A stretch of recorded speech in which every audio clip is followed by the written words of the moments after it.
प्यारे बच्चों, आपका इसके क्लासेज में स्वागत है।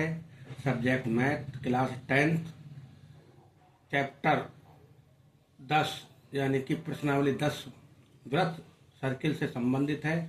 मैंने एग्जाम्पल लिया है जो कि परीक्षा 2026 की दृष्टि से इम्पोर्टेंट महत्वपूर्ण क्वेश्चन है। सभी बच्चे ध्यान से पढ़ेंगे, देखेंगे। कोई डाउट हो तो मुझे कमेंट में बताएंगे। बड़ा सवाल है बेटा, नहीं ध्यान से देखो, ध्यान से पढ़ो। कोई चीज़ समझ में नहीं आए तो मुझे कमेंट करके बताएं। उदाहरण 3 क्या कहता है? 5 सेंटीमीटर त्रिज्या के एक वृत्त की 5 सेंटीमीटर त्रिज्या के एक वृत्त की 8 सेंटीमीटर लंबी एक जीवा पी क्यू है। पी क्यू जीवा है और त्रिज्या कितनी है? 5 सेंटीमीटर। आगे P और Q से स्पर्श रेखाएं परस्पर एक बिंदु T पर मिलती हैं। P बिंदु और Q बिंदु से स्पर्श रेखाएं खींची, आपने डाली। जो परस्पर कौन से बिंदु मिलती हैं? T पर। तो TP की लंबाई ज्ञात करें। तो हमें इस स्पर्श रेखा की लंबाई बतानी है, लंबाई ज्ञात करनी है। करना कुछ नहीं है। आपको एक चीज मैं क्लियर करना चाहूंगा कि वृत्त के केंद्र से और वृत्त के केंद्र से वृत्त की जीवा पर डाला गया लंब वृत्त की जीवा को समान भागों में बांट देता है। हमारे पास 8 सेंटीमीटर जीवा की लंबाई है। वृत्त का केंद्र O से मैंने ये आपके पास लंब डाल दिया। क्या डाला बेटा? लंब। तो लंब क्या करेगा? इस जीवा को समान दो भागों में बांट देगा। 8 सेंटीमीटर 4 सेंटीमीटर हो जाएगी।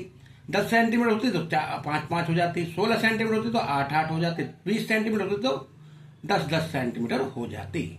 एक बात ये रहा। दूसरी, वृत्त की स्पर्श रेखा और त्रिज्या के बीच में हमेशा 90 डिग्री कोण बनता है, यानी समकोण बनता है। ये वृत्त की स्पर्श रेखा हुई PT, ये केंद्र हुई, ये त्रिज्या हुई। त्रिज्या और स्पर्श बिंदु के बीच में हमेशा 90 डिग्री कोण बनता है। ठीक है बेटा। अब चलिएगा, हमें कुछ नहीं, हमें यहाँ 3 समकोण त्रिभुज नजर आ रहे हैं। हम बारी बारी तीनों समकोण त्रिभुज में पाइथागोरस प्रमेय लगाएंगे। और ये विशेषकर ध्यान रखना कि समकोण त्रिभुज में 90 डिग्री के सामने वाली भुजा कर्ण कहलाती है। क्या कहलाती है बेटा? कर्ण। अब हम बार बार इन बिंदुओं को यूज करेंगे, PT, OR, RT, OP। इससे बढ़िया मैं इनको कुछ नाम दे देता हूं।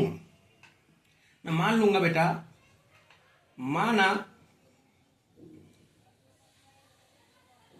PT बराबर X सेंटीमीटर, OR बराबर Y सेंटीमीटर और RT बराबर Z सेंटीमीटर। अब हमें बार बार इनको यूज करने की जरूरत नहीं, हम इनकी जगह X, Y और Z मान लेते हैं। तो PT X centimetre, OR Y centimetre और RT Z सेंटीमीटर। अब सबसे पहले आपको समकोण त्रिभुज नजर आ रहा होगा, सबसे छोटा कि POR आप लिखोगे यहां समकोण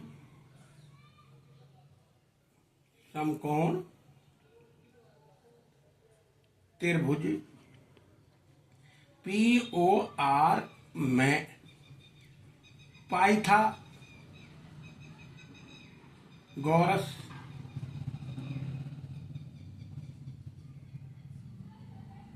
प्रमेय से, पाइथागोरस प्रमेय सबको पता है, 6ठी क्लास से 7वीं क्लास पढ़ते आ रहे हैं कि कर्ण का स्क्वायर बराबर लंब का स्क्वायर प्लस आधार का स्क्वायर। अब आपको POR ही देखना, केवल POR में 90 डिग्री के सामने वाली भुजा कर्ण बढ़ रहा है आपका 5 सेंटीमीटर, 5 का स्क्वायर किया बराबर लंब बन रहा है 4 सेंटीमीटर, 4 का स्क्वायर प्लस आधार बन रहा है आपका Y सेंटीमीटर, Y का स्क्वायर किया आपने। 5 का स्क्वायर 25 हुआ, 4 का स्क्वायर 16, इधर आएगा माइनस का 16 बराबर वाई स्क्वायर। 25 में 16 घटा 9 बचेगा, तो वाई स्क्वायर आ गया आपके पास 9। एक ये वैल्यू काम आएगी वाई स्क्वायर की। अगर मैं स्क्वायर को हटाता हूं तो रूट लगाना पड़ेगा आपको, तो 9 पे रूट लगाया, यहाँ वाई आया। किसी का भी रूट निकालें आप प्लस माइनस लगाएं। 9 का रूट होता है 3 प्लस माइनस, बट मैं यहाँ प्लस का ही 3 लूंगा। तो सर माइनस का क्यों नहीं दिया आपने?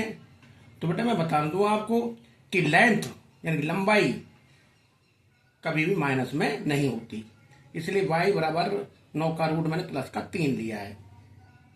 इसे आप समीकरण 1 नाम दे दें, इसको समीकरण 2 नाम दे दें। अब आगे दूसरा समकोण त्रिभुज लेंगे। इस वाले को मैं लिख देता हूं, समकोण त्रिभुज PRT में पुनः पाइथागोरस प्रमेय से, पाइथागोरस प्रमेय से। अब हमने त्रिभुज कौन सा लिया? PRT में। पाइथागोरस प्रमेय अपने पास ये रही, आप दोबारा से लिखें, कर्ण बराबर लंब स्क्वायर प्लस आधार स्क्वायर। बार बार लिखने से क्या हमारे फार्मूले भी याद होंगे, सूत्र याद होंगे। तो कर्ण क्या है इसके अंदर? PRT में 90 डिग्री कौन बन रहा है? जस्ट सामने साइड, बुझा? कर्ण होगी x, तो x का वर्ग बराबर लंब बिल्कुल 4 सेंटीमीटर, 4 का स्क्वायर प्लस आधार बन रहा है आपका z का स्क्वायर। समझ में आया बेटा? चलो, इसको आपने समीकरण 3 नाम दे दिया। अब तीसरे नंबर का समकोण त्रिभुज आता है आपके पास सबसे बड़ा, कि समकोण त्रिभुज POT में पाइथागोरस, वेरी गुड, हाँ पाइथागोरस प्रमेय से। तो समकोण त्रिभुज में ही पाइथागोरस प्रमेय लगती है से। कर्ण का वर्ग बराबर लंब का वर्ग प्लस आधार का वर्ग। स्टेप बाय स्टेप करेंगे बेटा आराम से। अब आपने लिया है POT त्रिभुज, POT ये 90 डिग्री कौन बन रहा है? इसके जस्ट सामने साइड क्या हो जाएगी? कर्ण। OT कर्ण बनेगा, लेकिन OT यहाँ 2 भागों में बट रहा है, एक OR और RT। अगर मैं यहां लिखना चाहूं, क्योंकि OT बराबर OR प्लस RT, तो OT हो जाएगा आपका OR प्लस RT। OR और RT का मैंने मान रखा है इधर, तो OT आप लिखोगे y प्लस जेड। क्या लिखा बेटा? y plus Z. अब आ जाइए, यहाँ कर्ण आपका बन रहा है यहाँ y प्लस जेड का होल स्क्वायर बराबर लंब 5 बन रहा है, 5 का स्क्वायर प्लस आधार बन रहा है x स्क्वायर। अब यहां देखोगे, यहाँ y प्लस जेड का होल स्क्वायर है बेटा, इसमें आप a प्लस बी का होल स्क्वायर लगाओगे, सूत्र बन रहा है a प्लस बी का होल स्क्वायर, पता है आप सभी को? हाँ बिल्कुल बिल्कुल सही बोले, a square plus B square plus 2ab।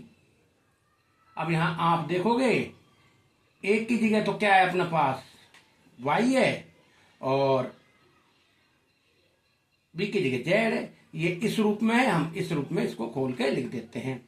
तो मैंने लिखा y square plus Z square plus 2yz बराबर 5। 5 का स्क्वायर खोल सकते हो आप 25, बिल्कुल सही बोले, 25 प्लस x स्क्वायर। ये आपके पास समीकरण नंबर 4 आई। इस समीकरण 4 में मैं समीकरण 1, 2 व 3 का मान रखने पर आपने क्या किया बेटा? इस समीकरण 4 में 1, 2 और 3 का मान रखते हैं। अब देखो वाई स्क्वायर है, यहाँ वाई स्क्वायर है, वाई स्क्वायर की वैल्यू क्या है 9, तो हमने यहाँ 9 लिखा, 9 वाई स्क्वायर का मान 9 है, 9 मार्कर थोड़ा स्लो चल रहा है। जेड, जेड अपने पास कहीं है नहीं तो जेड स्क्वायर रहने दो। फिर वाई, ये रहा, वाई का मान अपने पास है सिंगल 3, वेरी गुड, वाई और जेड रहने दो। तो 2 गुणा वाई की वैल्यू क्या रखी 3, 3 दूनी, चलिए एक बार लिख देता हूं मैं 3 इंटू जेड, जेड हो गया बराबर 25। अब यहां देखो एक्स स्क्वायर है, एक्स स्क्वायर समीकरण में 3 की वैल्यू साफ साफ नजर आ रही है, 4 का वर्ग प्लस जेड का वर्ग, तो आप इसको लिखोगे 4 का वर्ग 16 और जेड स्क्वायर। अब यहां आप क्या करोगे, रेखीय युग्म है, पक्षांतर करना पड़ेगा। आप यहां सो करके चलो, पक्षांतर, पक्षांतर पद एक तरफ, अचर पद एक तरफ, तो जेड स्क्वायर दिख रहा है आपको, ये यहीं रहेगा। 2 3 6 जेड, 6 जेड भी इधर आ गया, ये जेड स्क्वायर इधर आ जाएगा, माइनस का जेड स्क्वायर, यहाँ 25 प्लस 16 41, 9 इधर जाएगा, माइनस का हुआ, जेड स्क्वायर प्लस का जेड स्क्वायर माइनस का, ये कटा, यहाँ बचेगा 6 जेड बराबर 41 में से 9 घटाइए आप, 11 में से 9 जाएंगे तो 2 बचेंगे, कितने बचेंगे 2, 3 32 बचेगा। और जेड का मान निकालोगे यहाँ तो 6 बटे में आ जाएगा, 32 बटे में 6। अब आप देखो कट रहा है, ये काटा आपने तो 2 से काटा 16 बटे 3, 32 कटा 2 से 16 बटे 3, जेड का मान आया निकल के यहाँ आपके, मैं यहाँ लिख रहा हूँ बेटा, जगह की शॉर्टेज है, 16 बटे 3 जेड का मान लेकिन हमें जेड थोड़ी चाहिए, हमें जेड नहीं चाहिए, उसने क्या पूछा है पीटी, हमें तो एक्स का मान चाहिए, जो पीटी हमने एक्स मान रखा है। अब जो ये मान आया है जेड का 16 बटे 3, ये पुनः आप समीकरण नंबर 3 में रख दें। यहां कर रहा हूं बेटा, ध्यान देना, हमारे पास जेड का मान आया है, जेड बराबर 16 बटे 3 सेंटीमीटर इकाई लगा सकते हो आप। यहां लिखो का मान समीकरण नंबर 3 में रखने पर, 3 क्या है आपके पास समीकरण 3, आ जाइए इधर, एक्स स्क्वायर है बराबर 4 स्क्वायर, 4 का स्क्वायर 16 हुआ, प्लस जेड स्क्वायर। अब जेड की वैल्यू क्या आपने 16 बटे 3, और यहां क्या लग रहा है जेड पर स्क्वायर, तो आप लिखोगे एक्स स्क्वायर बराबर 16 प्लस 16 बटे 3 का होल स्क्वायर, वेरी गुड, 16 का स्क्वायर, एक्स स्क्वायर बराबर 16 प्लस 16 का वर्ग 256 होता है, बटे में 3 का वर्ग, दोनों पे लग रहा है 3 का वर्ग 9। अब यहां क्या लोगे एलसीएम, बटे में संख्या है प्लस माइनस, इसके नीचे मैंने 1 लगाया, हमारे पास एक्स स्क्वायर निकल के आएगा 9, लघुत्तम आया एलसीएम, तो 16 नम्मा 144 प्लस 256, 144 प्लस 256 ऐड करें, जोड़ें इनको तो 400 आएगा बेटा, कितना आएगा 400 बटे 9, ये आ गया हमारे पास एक्स स्क्वायर की वैल्यू। देखिए हमें एक्स स्क्वायर नहीं, हमें तो सिंगल एक्स चाहिए, स्क्वायर को हटाओगे तो क्या करना है अभी बताया, यहाँ देखो स्क्वायर हटाया मैंने यहाँ, तो क्या किया रूट, ऐसे पुनः यहाँ रूट लगाएं, एक्स बराबर 400 बटे 9 पर रूट, और रूट मैंने बताया रूट लगेगा तो प्लस माइनस का निशान आता है। अब आपके पता होना चाहिए 400 का रूट क्या होता है, 20 प्लस कर लूंगा क्योंकि साइड है ये, और 9 का रूट 3, यानी कि आपके पास x की वैल्यू आई 20 बटे 3 सेंटीमीटर, 20 बटे 3 सेंटीमीटर। अतः आप यहां लिख सकते हो, अतः टी पी की लंबाई बराबर 20/3 सेंटीमीटर होगी। ये आपका बेटा आंसर हुआ। आशा है समझ में आया होगा। स्टेप बाय स्टेप चलना है। एक बार दोबारा से रिवाइज करवा दूं मैं आपको हल्का सा। 5 सेंटीमीटर वाले वृत्त की 8 सेंटीमीटर लंबी जीवा है पी क्यू, जिसका नाम है पी क्यू। पी और क्यू से आपने स्पर्शरेखाएं डाली हैं, इनका नाम है पी टी और क्यू टी। ये भी ध्यान दे रहे हैं कि वृत्त के बाहर स्थित बिंदु से केवल मात्र 2 स्पर्शरेखा खींच जा सकती हैं और दोनों की लंबाई जो होगी समान होगी। जितनी पीटी है उतनी क्या होगी, क्यूटी। एक प्रमेय भी आपके पास, उसे सॉल्व करवाएंगे। तो ये आपका क्वेश्चन हुआ, परस्पर एक बिंदु टी पर मिलती है तो टीपी की लंबाई निकालनी है। मैंने इनको मान लिया P T X, O R Y और आर टी जेड। फिर मैंने तीनों समकोण त्रिभुज लिए, तीनों समकोण त्रिभुज में पाइथागोरस प्रमेय लगा दी। समकोण त्रिभुज पी ओ आर में पाइथागोरस प्रमेय, कर्ण का वर्ग बराबर लंब का वर्ग प्लस आधार का वर्ग, 5 का वर्ग बराबर 4 का वर्ग प्लस वाई का वर्ग, 5 का वर्ग 25, 16 इधर आया, 4 का वर्ग इधर हुआ तो पक्षांतर हुआ, 9 बचा, वाई स्क्वायर बराबर 9, 9 का रूट निकाला 3। इसी प्रकार हमने समकोण त्रिभुज लिया पी आर टी में पाइथागोरस प्रमेय से, कर्ण का वर्ग बराबर लंब का वर्ग प्लस आधार का वर्ग। इसमें कर्ण जो बन रहा है एक्स स्क्वायर बराबर लंब 4 स्क्वायर प्लस जेड स्क्वायर। समकोण त्रिभुज पी ओ टी में पाइथागोरस प्रमेय से, कर्ण का वर्ग प्लस लंब का वर्ग बराबर प्लस आधार का वर्ग बराबर नहीं, कर्ण का वर्ग बराबर लंब का वर्ग प्लस आधार का वर्ग। अब यहाँ आपको विशेष कर ध्यान देने वाली बात है, पीओटी में जो कर्ण बनेगा वो ओटी बनेगा। ओटी 2 भागों में बट रहा है, O R plus R T. तो ओटी जो प्रॉपर ओटी बनेगा वाई प्लस जेड बनेगा। कर्ण और कर्ण का स्क्वायर लग रहा है, हमने स्क्वायर लगा दिया। वाई प्लस जेड के स्क्वायर बराबर लंब का स्क्वायर प्लस आधार का स्क्वायर। इसे खोला ए प्लस बी के होल स्क्वायर से, ये खोल दिया।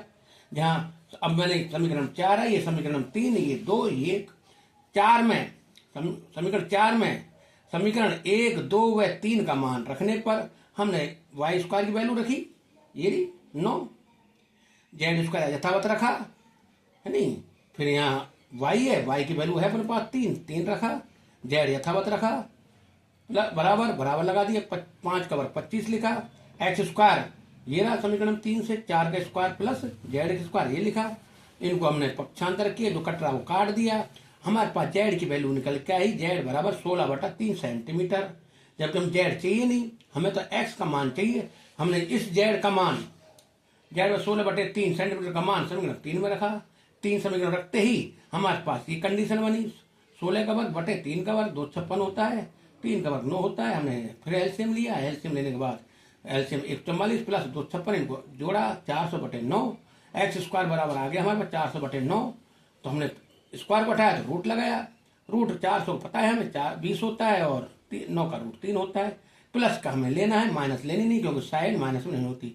और एक्स का जो हमारा पीटी को हमने मान रखा एक्स, तो एक्स का मान आया 20/3 सेंटीमीटर। अतः यहाँ आप लिख सकते हो टीपी की लंबाई 20/3 सेंटीमीटर होगी। ये आपका आंसर हुआ बेटा। वीडियो अच्छा लगा तो लाइक करना, सब्सक्राइब करना। थैंक यू, धन्यवाद।